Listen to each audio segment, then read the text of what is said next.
Morning.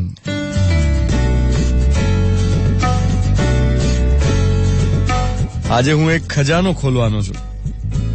માનસિક શાંતિના સચોટ ઉપાયો. Tips for mental peace. Number 1, પારકી પંચાયત કરશો નહીં. નંબર 2, કડવા ઘૂંટડા ગળી જજો. કદી જીવ બાળશો નહીં. તમારા કામકાજના વખાણ બીજા કરે જ એવું ઝંખશો નહીં.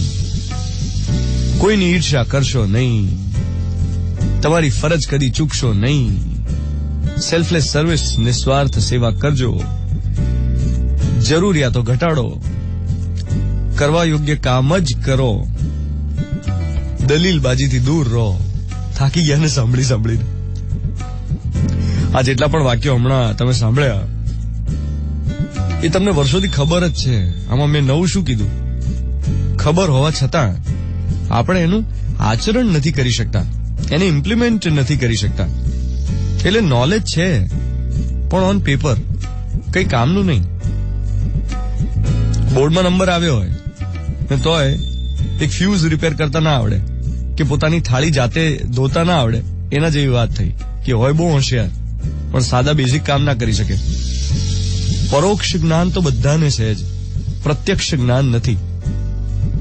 ઇનડાયરેક્ટ નોલેજ છે, ડાયરેક્ટ નથી. ખબર તો છે જ કે આપણા કામના સતત વખાણ થાય એવું ઝંખીએ તો નિરાશા સાંપડે. સતત ફેસબુક પર, ઇન્સ્ટા પર, સ્નેપચેટમાં, વોટ્સએપ પર કે ઓફિસમાં, કોલેજમાં તાળીઓની ઝંખના રાખતા લોકો એક ટાઈમે તો અપસેટ થાય જ કે યાર મને કેમ કોઈ એપ્રિશિએટ કરતું નથી. સતત પારકી પંચાયત કરનાર એનો જીવ તો બળતણીયો જ હોય. સતત આર્ગ્યુમેન્ટ્સ કરનાર, દલીલબાજી કરનાર, એને ગુસ્સો સાઇડ ઇફેક્ટ તરીકે મળ્યો જ હોય. એ હાઈપર જ હોય. આ બધું ખબર હોવા છતાં જો if it is not put into practice then the knowledge is of no use. એટલે આપણને ખબર હોય, આપણી પાસે જ્ઞાન હોય, પણ એનો અભ્યાસ પણ જરૂરી છે. અને એટલે જ આજે નક્કી કરીએ કે આપણને મળેલા હજારો ફોરવર્ડેડ મેસેજીસમાંથી એક લઈએ અને એને આચરણમાં મૂકવાનો ટ્રાય તો કરીએ. હમણાં મેં જે અસંખ્ય વાક્યો કયા માનસિક શાંતિના સચોટ ઉપાયો વાળો, એમાંથી કોઈ એક સેન્ટેન્સ લઈને એની પ્રેક્ટિસ તો કરી શકાય ને.